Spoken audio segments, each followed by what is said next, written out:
Hello, today is another day for my book review. I welcome you all specially to this edition. If you are new on this channel, I still remain Deaconess Joy Anwatu.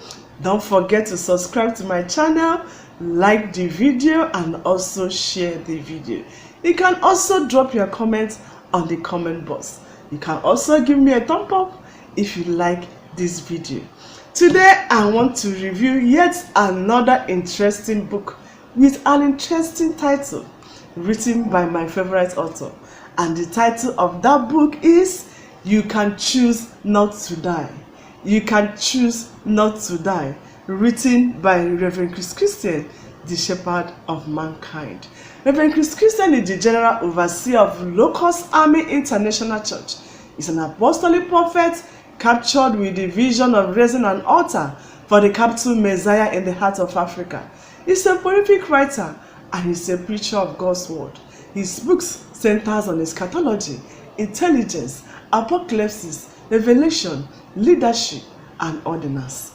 He has written 230 books and is still writing. He's the only African man to date who has written 230 books and is still very much active in writing.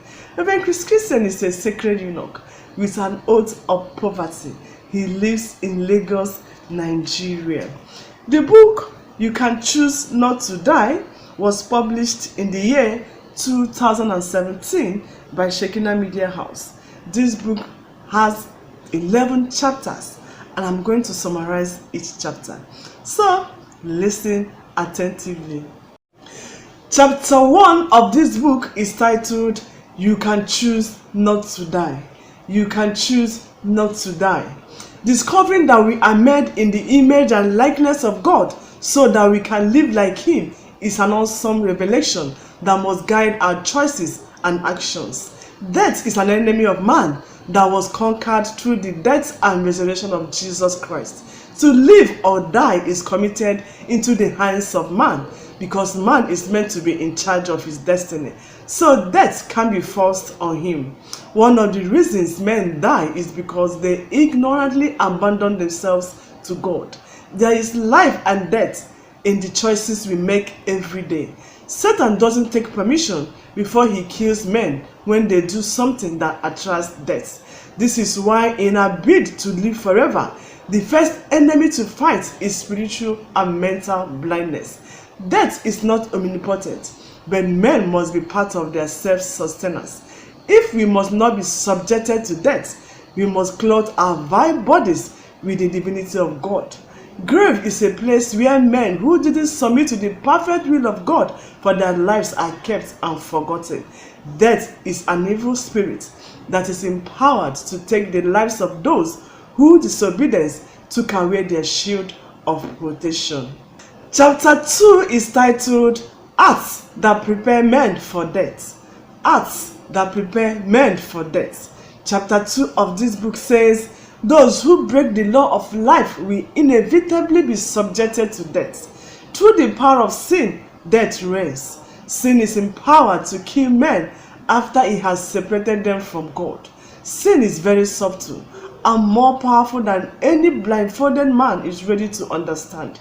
It will not be possible for God to sustain the life of any man who chooses to destroy himself. God delays with us through the law of life. Anywhere there is life, such life is being protected by the law that is meant to guide it. Life and death is a choice people make as they choose how to relate with divine instructions. It is through satanic manipulation that a man made in the image and likeness of God will willingly ignore the instructions of God. You can tame your trust and pride of life. You can choose to ignore the devil. Man is an empowered creature who cannot be separated from God's ability except he chooses to ignore the provision of his individual divinity. To be carnally minded is death. It is not difficult for Satan to kill any man that is found outside the place of divine shadow. Whatever promise God made to you will not matter to him the moment he finds you outside the province of divine security. Chapter 3 is titled Materialism, prepares men for death.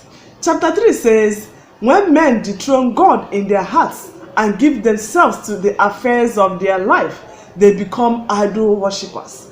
Materialism leads men to the worship of what they have. Whatever that takes the place of God in the life of men will definitely prepare them for death.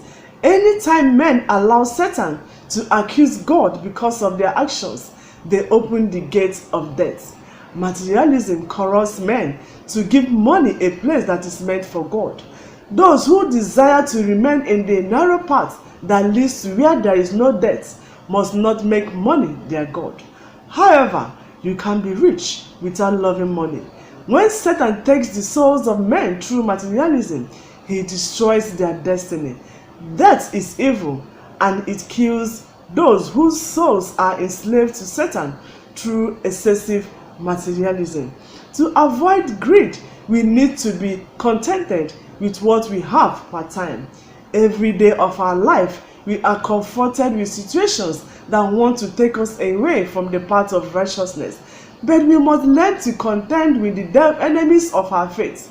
If the word of our souls must appreciate, we need to feed it with the necessary light that is meant to preserve it. Chapter 4 is titled, Understanding the Power of the Tongue. Understanding the Power of the Tongue. Chapter 4 says, the tongue is a sensitive part of any man given to him by God to forge his destiny. It has both creative and destructive power. God wants us to speak our destiny before he can be part of it. With our tongue, we can invite God or Satan. Because of the power of the tongue, talking is an expensive business. God gives direction to the body and life of men through their tongues. The tongue is not independent of what the heart thinks. Thinking is part of talking. Although what we think is of primary importance, God doesn't establish men's destinies through their thoughts. Until our words reveal our thoughts, God will wait on our destinies. If the heart is not sufficiently imparted, it will be very difficult to tame the tongue. To speak the right word in demanding time, you need to study fervently and meditate actively, since God can't separate himself from his word. You can fence your life from the invasion of the angel of darkness through your tongue. Every destiny is meant to be called into existence through the tongues of men. God will not protect those who through their utterances choose to die. Now chapter 5 is titled, Spiritual Blindness Prepares Men for Death. Spiritual blindness is the worst kind of blindness. Those who are spiritually blind are separated from God and any destiny that has footing in God. When men are spiritually blind, they serve the purpose of darkness. Death is not the destiny of man. Those who are not meant to die must not be forced to die. When men are surrounded with spiritual darkness, they grow in the land of the dead. When men are spiritually blind, they find it difficult to separate life from death. A lot of people live carelessly, only to believe that whatever that happened to them is the work of God. It is very important that we learn to take care of ourselves. Death is not the will of God for man. Every evil that has ever offended the destiny of man emanated from spiritual blindness. It is wrong for men who can see correctly to be engaged in senseless spiritual warfare. There are several ways the door of death can be opened by man, but the most obvious one is through negative contacts. You need to build your destiny around covenant people.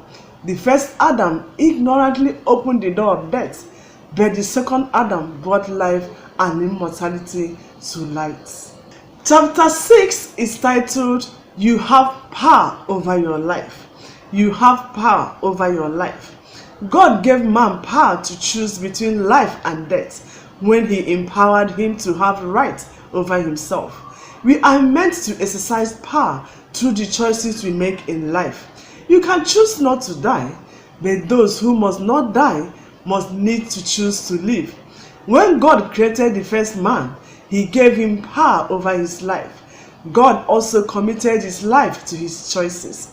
Adam died when he ate from the forbidden tree. The eternal life Jesus came to give us is a self-existence life.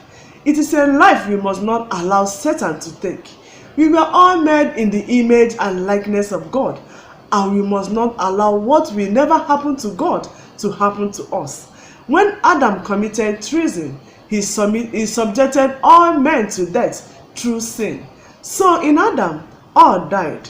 But when the man Jesus shared in the life of God through Christ, all men came alive. Therefore, it is only through accepting Jesus Christ into our lives as our Lord and Savior that we can exercise power over our lives. Those who disconnect themselves from the life-giving Spirit of Christ will never exercise power over their lives. Now, chapter 7 of this book is titled, Immortals Dwell in the Mountain of Eternal Life. Immortals dwell in the mountain of eternal life. The mountain of eternal life, where death is swallowed up in victory, is a place of separation where mortals put on immortality. There is no form of spiritual blindness in that mountain. The steps men follow to this mountain of eternal life are made in their transformation. As men take bold steps to climb to this mountain of destiny, the eyes of their understanding are enlightened. Transformation is the most important thing that can happen to any man on earth. It is wrong to remain vile when the opportunity to be converted is before us. Climbing this mountain of change is the most important decision any man can take on earth. The good behavior of men doesn't count as long as all that they are meant to know is hidden from them. The mountain of eternal life is a separated place of consecration reserved for those who have grace to look at a definite direction for a long time. God is not ready to hide secrets from those who relentlessly made it to the mountain of eternal life. The word of God is both his life and light. In the mountain of eternal life, where God is one with his word, God becomes a human being. Chapter 8 of this book is titled, Hiding Yourself in the Light of Your Life. Every life has its light, and the light of every life is the hiding place of that life. You need to harvest the light of your life so that you can be hidden. When men ignore the need to harvest the light of their lives, they live from the life of others. There is no righteous, illiterate man of God. The living light of Christ is stronger and more relevant than the light of the sun because it doesn't go down. Life and death are in how we relate with the needed light of our lives. Satan casts evil veil upon men in readiness to shield them from the necessary living light of God. Any man that can't see will definitely be subjected to confusion and stumbling. Death reigns wherever blindness is sustained. The number of people who are in the grave doesn't make death the destiny of man. You need to hide yourself if you must not be killed by death. Learning from God and ourselves is the best form of learning. Death is the destiny of Satan and all fallen spirits. Now, chapter 9 of this book is titled, You Don't Need to Be Spiritually Naked. Chapter 9 says, spiritual nakedness separates men from God and makes them vulnerable. Spiritual nakedness sustains the wounds of the wounded. When Adam became spiritually naked, he was spewed out of the Garden of Destiny. Outside Eden, spiritual nakedness subjected Adam to shame and mockery, and he later died because there was no clothing to shield him from the arrows of the devil. To be spiritually clothed is the greatest gift of God to man. Every fallen man is a spiritually naked man who is made lower than who he is expected to be. To avoid devaluation, we must clothe our perishability with the life of God. Being spiritually clothed is a choice we must make for ourselves. Putting on a wrong robe is as dangerous as being spiritually naked. Dressing is synonymous to spiritual and mental building. Learning from what happened in Eden, will help us to avoid any unhealthy fellowship that is capable of introducing us to spiritual nakedness. Nobody remains the same when his spiritual eyes are opened, either positively or negatively. God shares with those who are robed with his kind of garments. Now, chapter 10 is titled, You Need the Ability to See Things Correctly. Not having the ability to see things the way they are meant to be seen has destroyed so many. Many believers don't see death as an enemy that has been defeated. We are the offspring of God, and if God can die, we must not accept death. The way we relate with things is determined by how we see them. We need to see death as a messenger of Satan that Jesus conquered at the cross. The measure of spiritual blindness on earth is so enormous that even those who are expected to enlighten others are also victims of deception. Those who have the privilege to understand the revelation of life and immortality must be strong enough to oppose this widespread deception that had perverted the divine destiny of man. It is deception to believe that death is all-powerful. We must learn to hide behind the strength of Calvary to close every grave Satan opened in our lives and families. Our faith and confession is a tool of victory and freedom. If Jesus Christ tasted death for all men, it is ridiculous to allow death to keep exercising rule over us. Finally, chapter 11 of this book is titled, Death is Meant Only for Visionless Wanderers. Death is meant only for visionless wanderers. Vision provides a hiding place for visionaries. Any life that must be immortalized must be stored in a vision, and where there is no vision, people perish. A wanderer is someone who can't keep his life for a particular vision that must take it. There is no death in vision. When visionlessness declares men vulnerable, it will be difficult to separate them from the arrows of death. It will take wandering out of the way of understanding to congregate with the dead. Because we are meant to fulfill the vision of our lives with what we make out of ourselves, it will be difficult for those who are veiled in themselves to accomplish any vision. Investing your only life and time on whatever that shows up is another way to choose to die. Visionlessness means absence of God. God reveals the vision to men as they seek themselves. Until a man finds his true self, he will find it difficult to win his battles. All who eventually closed their eyes in death lost their lives while they were still breathing. The covenant of life and immortality is a power at work in visionary men. Wow, this book is a must read. I advise you get a copy for yourself and make it a must read. And make it a must read, because this book will make you to choose to live and reject death. So you can get a copy for yourself at Shekinah Media Bookshop at Locust Army International Headquarters Church, located at Locust Army Bus Stop, Ado Road, Ajah, Lagos, Nigeria. You can call these phone numbers 080-381-38751 or 080-3377-8843 to book your copy. You can also visit www.shekinahmediahouse.com to get the soft copy. You can listen to Reverend Chris Christian live every Tuesday, Fridays and Sundays by 12 noon, either through his Facebook page or YouTube channel, both as Reverend Chris Christian. You can also listen to him on the following radio stations: Lagos Station, Inspiration FM, channel 92.3 every Sunday morning by 6:30 to 7 a.m. Onitsha Station, Radio Sapensa, channel 95.3 every Friday by 8:15 p.m. and every Sunday by 2 p.m.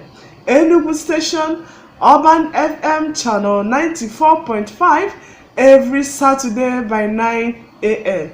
Candle Station, Ray Power FM, channel 106.5, every Saturday by 9 p.m. Port Harcourt Station, Wave FM, channel 91.7, every Saturday by 9:30 to 10 a.m.